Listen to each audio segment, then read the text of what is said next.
Hello, everybody. Good to be with you again tonight. We once again get this opportunity to study God's Word via WOW Live, Word on Wednesdays Live. Hey, just wanted to share a little bit, not real long, but we began doing WOW Live a year ago, April the 22nd of 2020. And here we are, April 21st, 2021. It's been a year, and that's kind of neat. We've only missed handful of evenings for different reasons. I think maybe four, maybe five, but I think it's really around four sessions that we missed the entire year. So that's like 52 weeks in a year. We got like 48 lessons in or something like that. Wouldn't be hard to add it up, I guess, if I counted all the lessons that I've done so far for the three different categories we've been in. At any rate, just wanted to celebrate a little bit, and tonight we're going to talk about, at the beginning anyway, a little bit about philosophy. So hang in there. We're going to talk about mankind being the measure of all things, the times of the Gentiles. This fella kind of represents that from Nebuchadnezzar's vision back in Daniel chapter 2. And so that's kind of where we're at with Daniel's prophecies and so forth. So let's get started with what we have tonight. We are in our 10th lesson of the series, Daniel, the prophet in exile, and we're going to be in Daniel chapter 8 this evening, counting them down now, 8, 9, 10, 11, and 12. Tonight we're going to review a prophetic vision that Daniel saw involving a powerful ram and a very powerful goat, fleet on foot, and not even really touching the ground, according to what Daniel writes. But before we get into the text of Daniel 8 itself, what I want to do is to create, not really create, because I'm not creating anything, but lay out this context for understanding what these prophecies in Daniel's book are really describing for us. What are they telling us about humankind, human history, that sort of thing? Prophecy is history written in advance, after all. Jesus described the world from the time of Nebuchadnezzar until the time of his own return as being the times of the Gentiles, right? This era, from God's viewpoint, is a time of Gentile domination in the city of Jerusalem. All right? It started from Nebuchadnezzar and will go until Jesus returns, which is where these feet represent the last holdout of weakness that the human system, the Gentile system in particular, is doing to the world. From a humanistic viewpoint, this is a time of the growing absence of God in human affairs and human history, at least according to humanist thinking, okay, and the subsequent ascendancy of man. All right? I want us to understand that the character of this age is the idea that man is the measure. Man is the measure of all things. That's the underlying idea of this age. 5 centuries before the time of Christ, in ancient Greece, changes were beginning to happen. The philosopher Socrates, who would be put to death by the state in 399 BC, he was given either that option or complete exile, and he chose death. He was educating young men in Athens at that time, and just a few years prior to Socrates, there was another Greek philosopher by the name of Protagoras. One of the fundamental ideas of Protagoras that survived to our day is this very thing. Man is the measure of all things.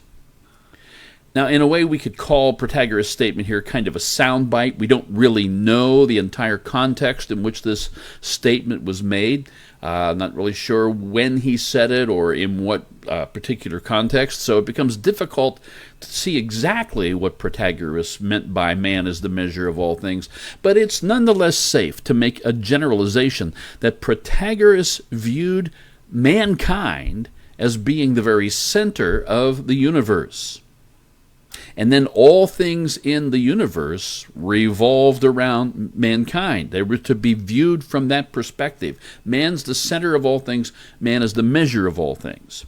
Protagoras said something else that's been handed down through the centuries, and it gives us a little insight into his theology, into his view of God, or in his case, the gods that Greece had, a pantheon of gods which they worshipped, but Protagoras probably didn't. Listen to what he said concerning the gods. I have no means of knowing whether they exist or not, or of what sort they may be, because of the obscurity of the subject and the brevity of human life. I'm not here long enough to figure it out. That's kind of what he's saying. Kind of an honest admission, I guess, but kind of agnostic. He doesn't really know if there's a god or gods or whatever. So since Protagoras summarily rejected this notion of the divine, for him then, man truly was the measure of everything else.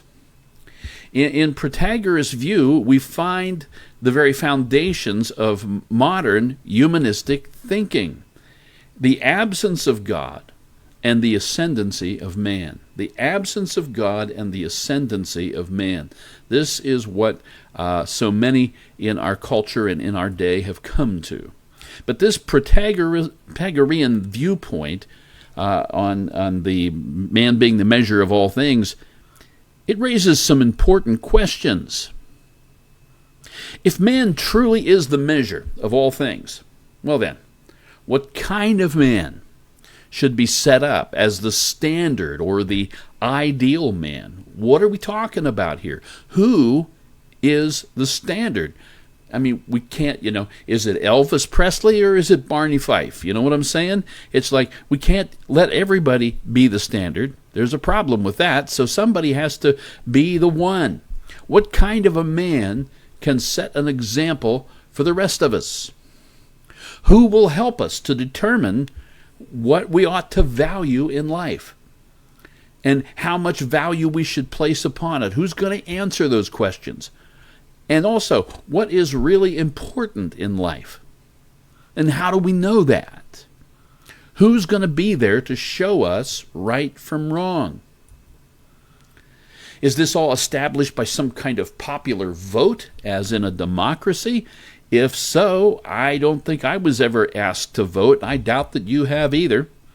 Is it more of a monarchy, perhaps, or a dictatorship where the king or the dictator, sets the rules, and maybe the king or the dictator, maybe they are the man that is the measure of all things for the rest of us. We'll all be like the king, Or is it, as Plato would later recommend, leadership by an elite group of philosopher kings who would offer their wise counsel and hand down their laws to the rest of us lowlifes? The ones, an elitist kind of group. They would tell us what to do, like whether we should stay social distance by 6 feet or wear masks wherever we go, or things like that, And if so, if that's what happens, well then, who gets to decide who these elite philosopher kings are? Do they decide it for themselves, which is probably the most likely scenario?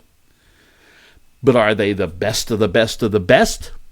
Are they really good enough for this, or did they just get it because they happen to have the most money, or they had the most power, and somehow they've ascended to the top of the heap by some evolutionary way of thinking, and therefore they deserve to be the ones who are head of all things and whatnot and everything else?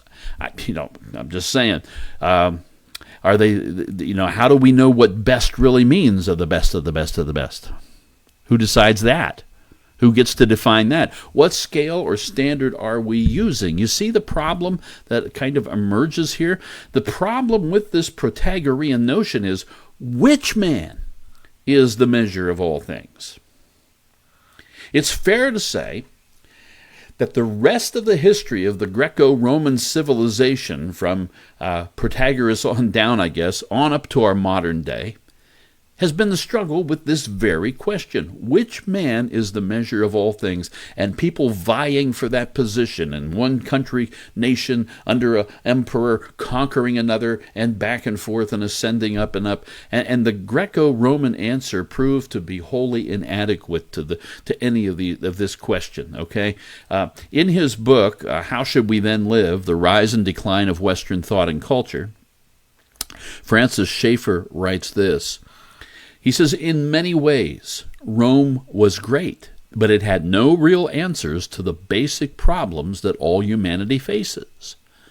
Much of Roman thought and culture was shaped by Greek thinking, especially after Greece came under Roman rule in 146 BC. The Greeks tried first to build their society upon the city-state, that is, the polis. The city-state, both in theory and fact, was comprised of all those who were accepted as citizens. And see, already I've got questions. Who's doing the accepting? And apparently only certain ones are being allowed into citizenry. There's the haves and the have-nots, the ones vaccinated and the ones not. And I don't know. All values had meaning in reference to the polis. Thus, when Socrates had to choose between death and exile from that which gave him meaning, the polis in other words, he chose death. But the polis failed, since it proved to be an insufficient base upon which to build a society. The Greeks and later the Romans also tried to build their society upon their gods. Well, now maybe they're thinking the right way. It's more transcendent, right? They're beyond us. But actually, these gods, Schaeffer says, were not big enough because they were finite, limited. They had a beginning. They didn't know everything, and they had human failings. Even all their gods, he says, put together were not infinite. Actually, the gods in Greek and Roman thinking were like men and women larger than life, kind of like Superman or Captain America or Iron Man or somebody, but not basically different from human men and women. So the gods were amplified humanity, not divinity. Like the Greeks, the Romans had no infinite God. This being so, they had no sufficient reference point intellectually. That is, they did not have anything big enough or permanent enough to which to relate either their thinking or their living. Consequently, their value system was not strong enough to bear the strains of life, either individual or political. All their gods put together could not give them a sufficient base for life, morals, values, and final decisions. These gods depended on the society which had made them. Oh, the gods are a product of the society, see? It's not beyond the society, transcendent, coming down and addressing things. It's part of the society that made it. And when this society collapsed, well, the gods tumbled with it. Thus, the Greek and Roman experiments in social harmony, which rested on, notice this, an elitist republic, ultimately failed. So if we have a group of elitists doing things now, what's the odds of it succeeding? Not very good. All right, I know you thought that this was going to be a Bible study, not a lecture on Greek philosophers. But in a way, we have been discussing some aspects of this very question about man being the measure of everything throughout. As I pointed out earlier, we've got this guy right here who's representing the times of the Gentiles. Which man is the measure of all things? Is it the Babylonian man, the Medo-Persian man in the silver, the Greek man, the Roman man with the strong iron legs, or the revived Roman system, which is made of clay and iron and stands to collapse once the rock of Jesus strikes it at its very feet. I'm hiding the feet there. Boosh, and just destroys the whole thing. Everything grows to powder and blows away. Which man? All right. We've been talking about this the whole time. Last week we talked about the Antichrist, right? The little horn of Daniel 7. And we saw this little horn, an individual, right, of great power rising up out of the 10 horns, right? And he speaks blasphemous things. He'll be the perhaps ultimate measure of all things human, the man that everybody wants to follow, who was able to make war with the beast, it says in Revelation 13. Remember that all of these events are set in the context of what Jesus calls the times of the Gentiles. And here's that passage from Luke 21. He's talking to his disciples. But when you see Jerusalem, he says, which is behind him there in the picture, when you see Jerusalem surrounded by armies, that would be Gentile armies because they're not Jewish, then know, he says, that Jerusalem's desolation is near. Then let those who are in Judea, in the region around Jerusalem, get out of here, flee to the mountains. Let those who are in the midst of her, depart. Get out of the city, get out of town, get out of the area. And let not those who are in the country enter her. Don't go back into the city for anything. For these are the days of vengeance, that all things which are written may be fulfilled. So he's talking about a kind of judgment here. But woe to those who are pregnant and to those who are nursing babies in those days, for there will be great distress in the land and wrath upon this people. And they will fall, by the edge of the sword and be led away captive into all nations. Nations, Gentile nations, okay? And Jerusalem, he says, will be trampled by Gentiles until the times of the Gentiles are fulfilled. Now, the Gentiles are the non-Jewish peoples of the world. The times of the Gentiles began when Nebuchadnezzar captured the Jewish capital of Jerusalem and destroyed the temple built by Solomon. The times of the Gentiles will end when Christ returns and sets his foot upon the Mount of Olives, probably where Nebuchadnezzar himself had once stood, watching his army take Jerusalem and trample it underfoot. During this Gentile period of history, a godless philosophy will often be the rule of the day. You see, the dominant philosophy in a society is very important, because whatever that society holds to be the right way of looking at things, the dominant philosophy in a society is very important because it determines how the people in that society view the world around them. How do they view things? What do they value? And so forth.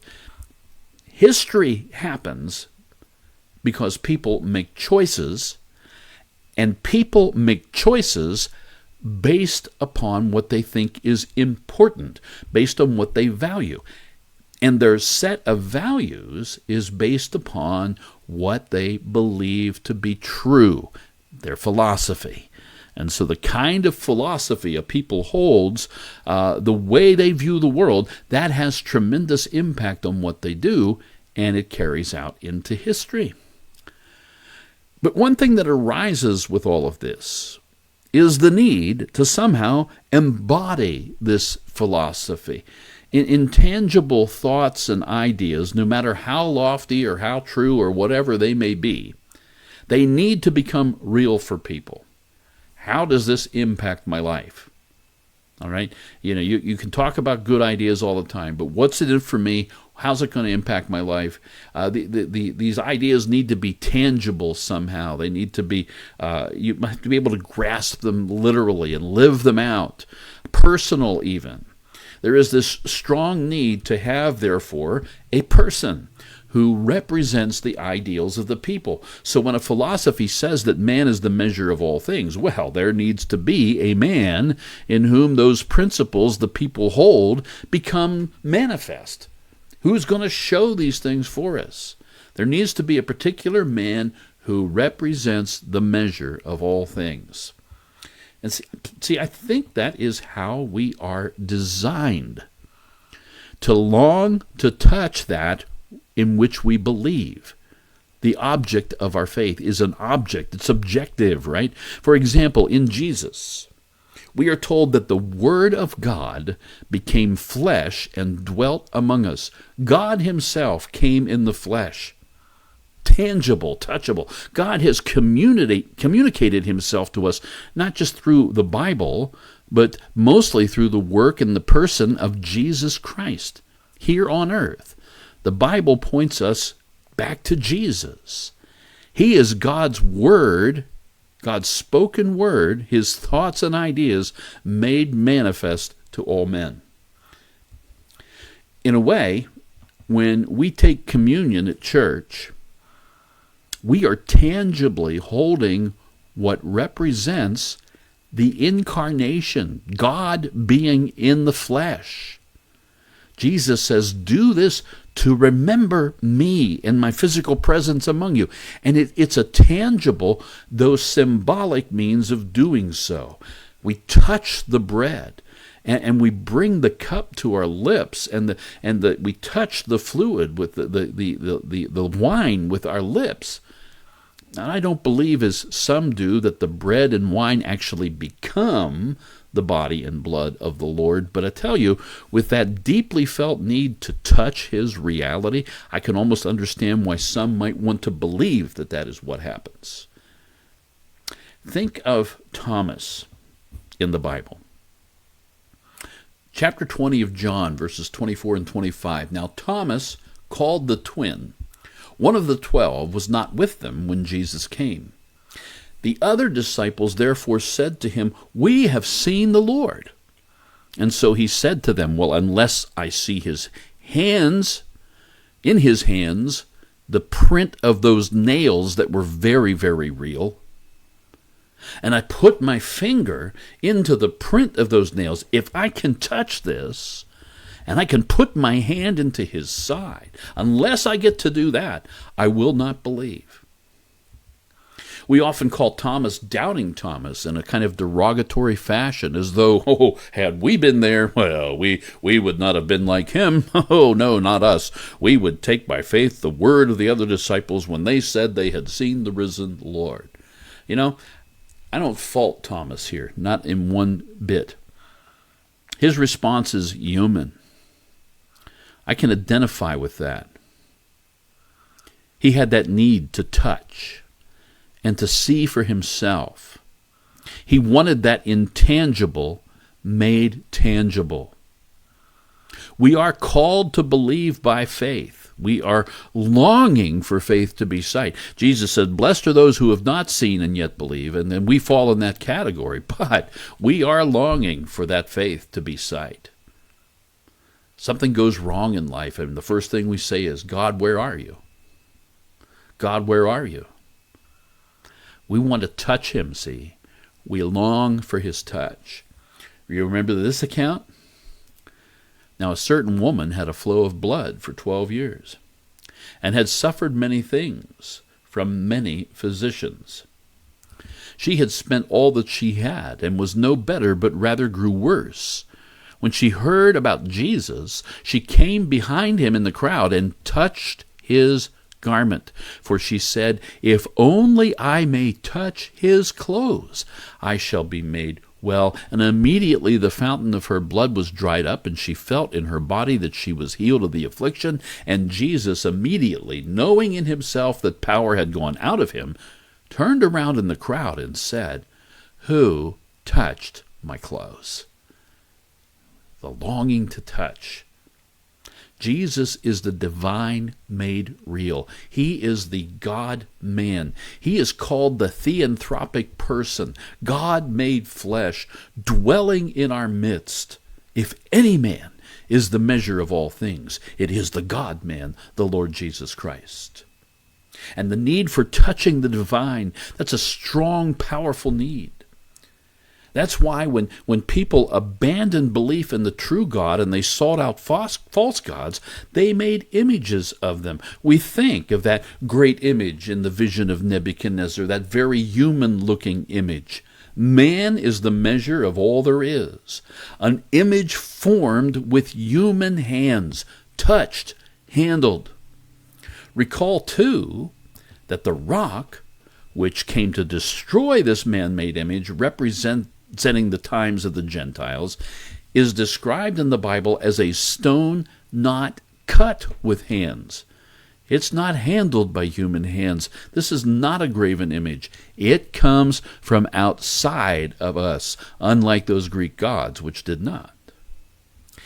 Even if people abandon God, the one and only living and true God, they will still need the tangible. And so it's not surprising at all that Satan will offer up a man as a god, the Antichrist, Satan's ultimate attempt to manifest his antithesis to God's plan for the ages, his own evil and twisted lying words made flesh. He offers up his own God to be worshipped and adored. This is the man who is the measure of all things. In truth, the whole history of man on earth in his rebellion against God as creator and Lord of all is the very desire to set himself up as a god. If you eat of this tree, you shall be as gods, knowing good and evil. And if you combine that concept with a similar notion for the rebellion of Lucifer and the other fallen spiritual beings, angels and so forth, well, you have all of the underpinnings then, and you have all of the makings of every single one of the false belief systems and philosophies and all the ideologies of history. It's at the root of all of that. See, we want to solve our problems on our own. The humanists have articulated this creed. No deity will save us. We must save ourselves.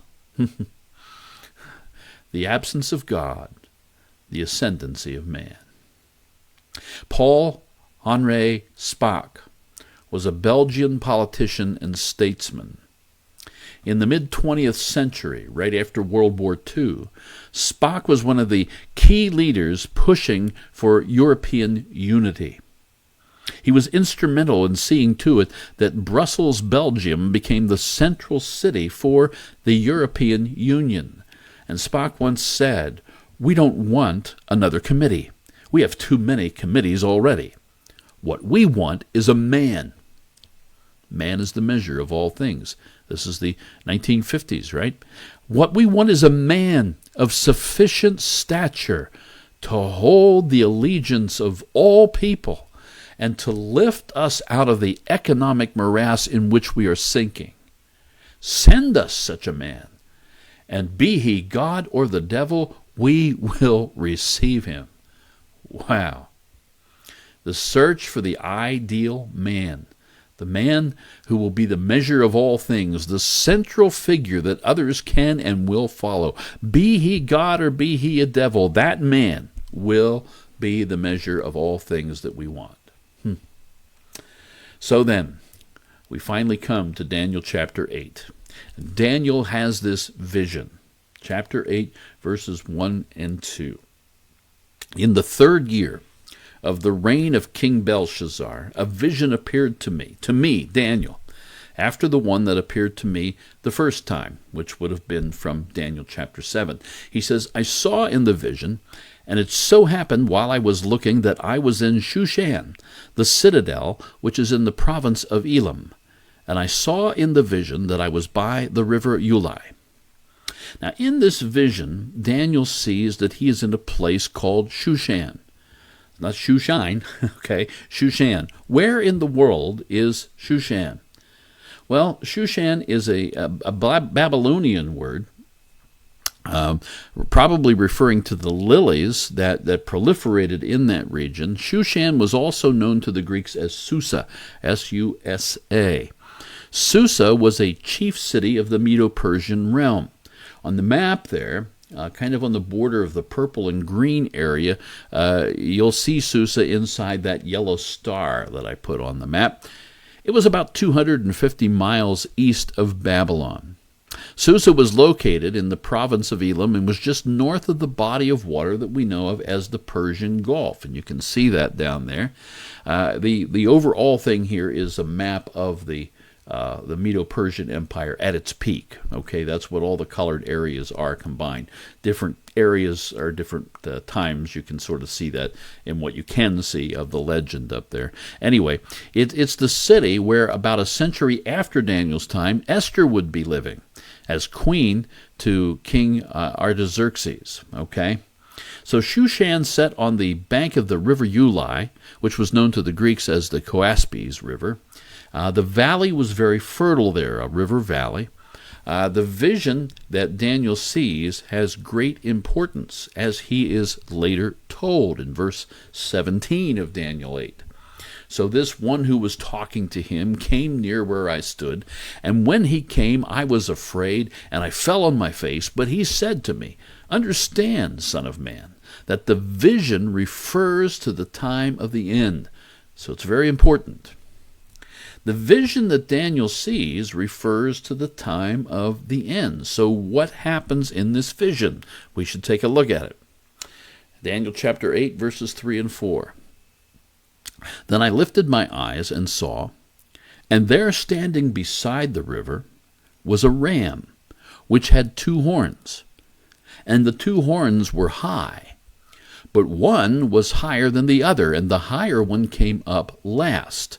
I saw the ram pushing westward, northward, and southward, so that no animal could withstand him, nor was there any that could deliver from his hand. But he did according to his will, and became great. So Daniel sees a ram, a male sheep, standing by the river Ulai, where he's at. The ram has 2 horns that are high, meaning that they are very long, but one of the horns is longer than the other. And Daniel says that the longer one came up last. Somehow, he could tell that the shorter horn was first to form on the ram's head, and then the second longer horn grew out. Remember, we said that the horns represent power. Okay? Now, Daniel is going to be given some help in coming to understand this vision. And the way I've laid this out is we look at a little bit of the vision, and then we look at the explanation towards the end of the chapter, rather than reading it all in succession. So later on in chapter 8, then, we read this in verses 15 through 17.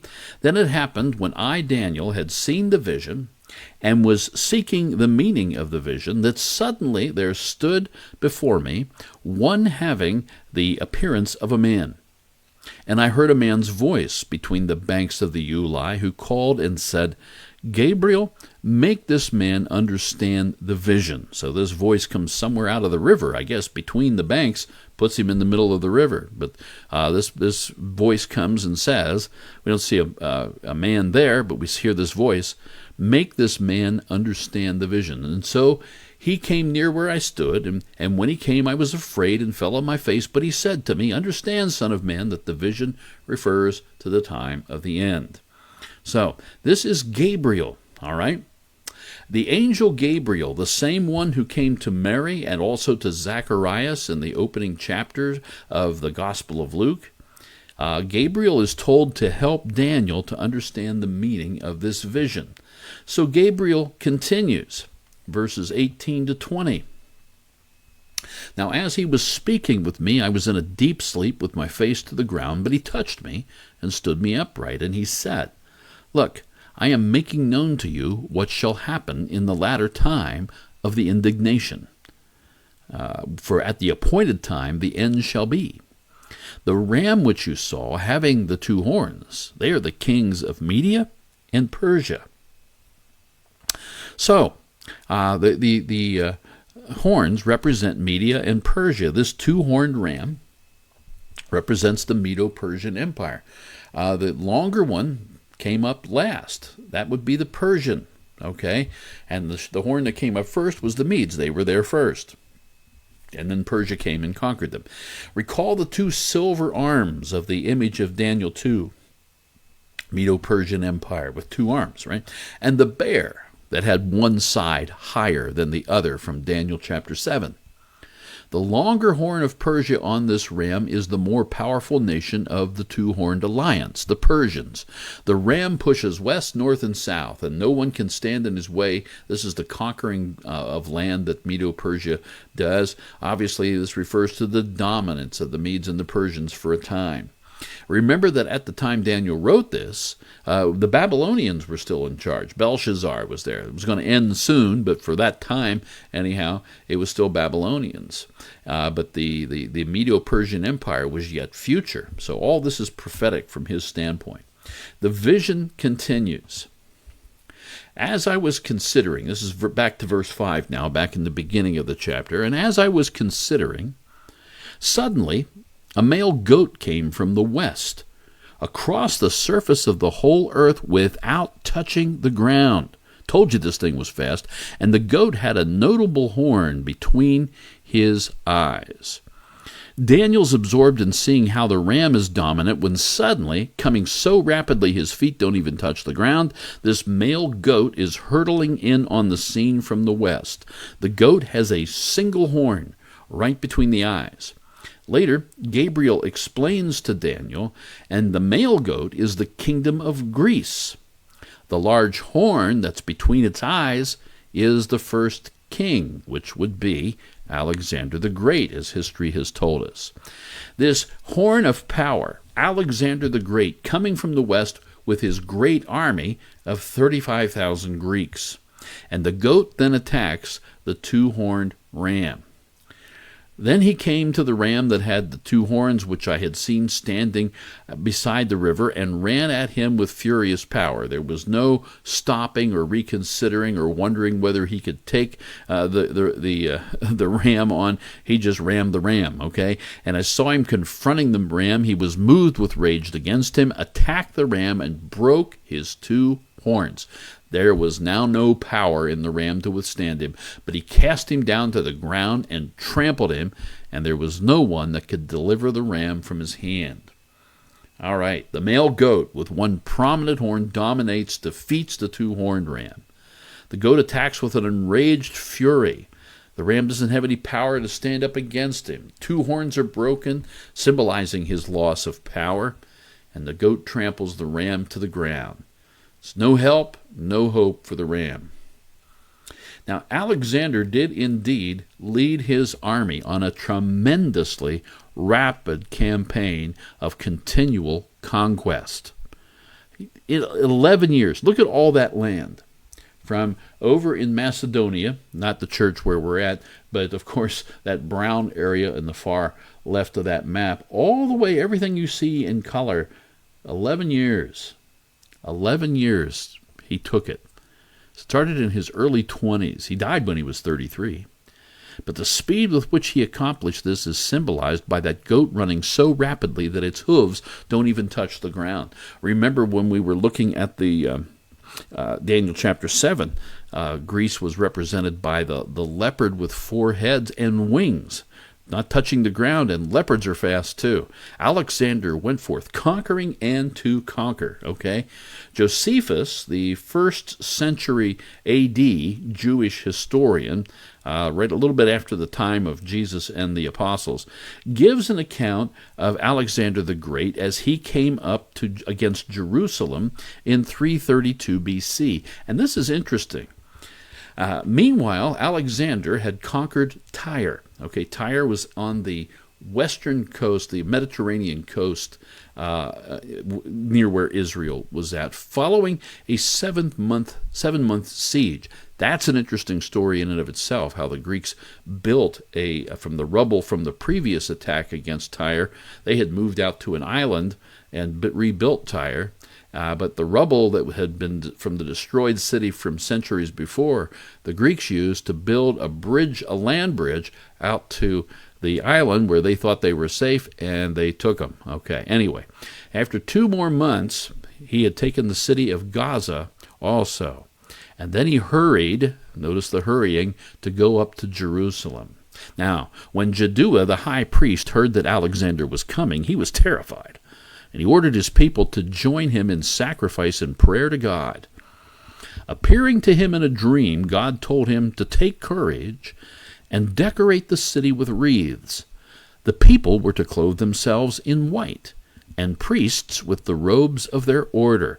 We're going to have a party, a celebration. The Greeks have come, And then they were to march out of the gates to meet the Macedonians, for they would not be harmed. Jaddua awoke rejoicing and announced the revelation to all. When he learned that Alexander was not far from the city, he went out in procession with the priests and the people. Alexander saw the procession coming toward him. The priests were clothed in linen, and the high priest in a robe of blue and gold. On his head was a mitre, a tall hat kind of thing, with the golden plate on which God's name was inscribed. Approaching alone, look at this, Alexander prostrated himself before the name of God and greeted the high priest, Yahweh, right? As the Jews welcomed Alexander with one voice, and encircled him, his officers wondered if he had suddenly become insane. Oh, great. One of them, Parmenio, went up to Alexander and asked him to explain. And he replied, "When I was at Dium in Macedonia, considering how I could become master of Asia, I saw this very person in my sleep, dressed just as he is now. And he urged me not to delay, but to cross over confidently and take dominion over the Persians." Well, that's who we're talking about right now. Alexander was escorted into Jerusalem by the high priest and his attendants. He went up into the temple where he sacrificed to God according to the high priest's directions. And when the book of Daniel was shown to him, which predicted that one of the Greeks would destroy the Persian Empire, where we've been reading tonight, he thought himself to be the one so designated. Guess what, Alexander? We think so too. When he offered the Jews whatever they desired, the high priest asked that they might observe their own laws and be exempt from the tribute of every 7th year. And Alexander granted these requests. And they further asked that the Jews in Babylon and Media, be allowed their own laws, and he also agreed to that. That's just fascinating reading to me. Notice Alexander had this vision after the Jewish high priest had a dream. Alexander had this sense of being deity, of being divinely appointed. And in some ways, as we consider how the Lord raises up kings and he brings them down, he was. Alexander was tutored under Aristotle, the Greek philosopher who had himself been a student of Plato. Plato had been a student under Socrates. And Alexander had been thoroughly immersed in this concept, this Greek doctrine of the ideal man, And he came to see himself as the embodiment of that ideal. Man is the measure of all things. I tell you, this is a critical idea in human history. Daniel 8 and verse 8. "Therefore, the male goat grew very great." That's who we were just talking about, But when he became strong, the large horn was broken.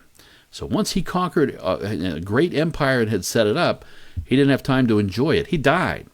In place of it, 4 notable ones came up and took toward the 4 winds of heaven. The male goat reaches his peak of power, and just at that moment the single horn breaks, and in its place 4 horns rise up in power, like you can kind of see on that.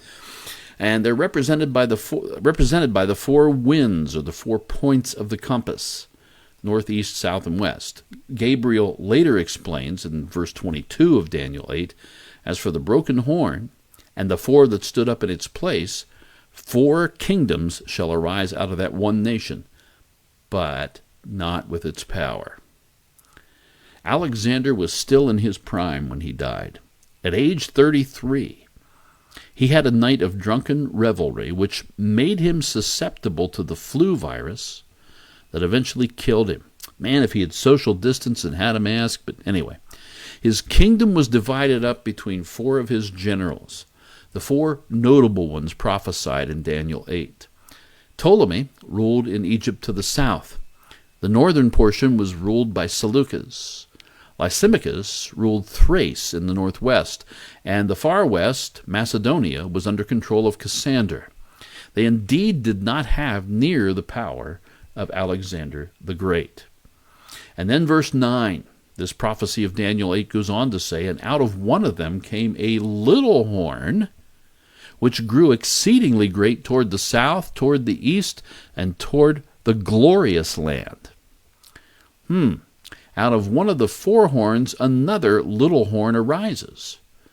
It grows toward the south and to the east, and also toward the glorious land. Well, the glorious land would be Israel, Daniel's homeland.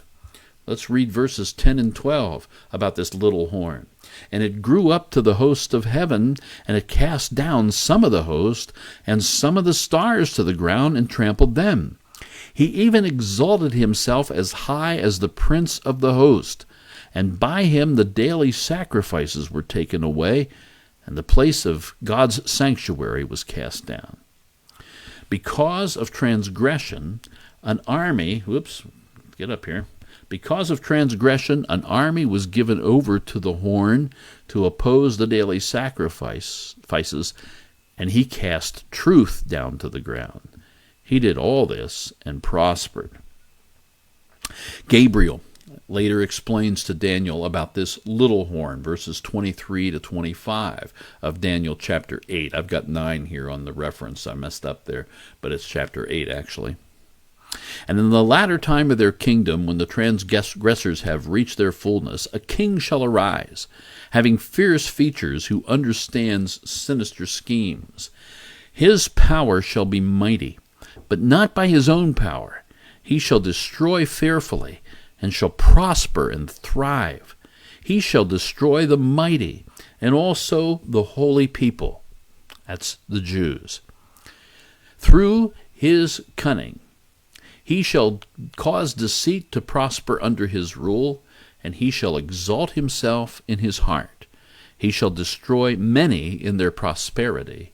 He shall even rise against the prince of princes, but he shall be broken without human means." So what is it that this little horn is going to do? J. Vernon McGee explains. The little horn of this chapter, he says, is not the same little horn as described in the previous chapter, meaning, of course, Daniel chapter 7.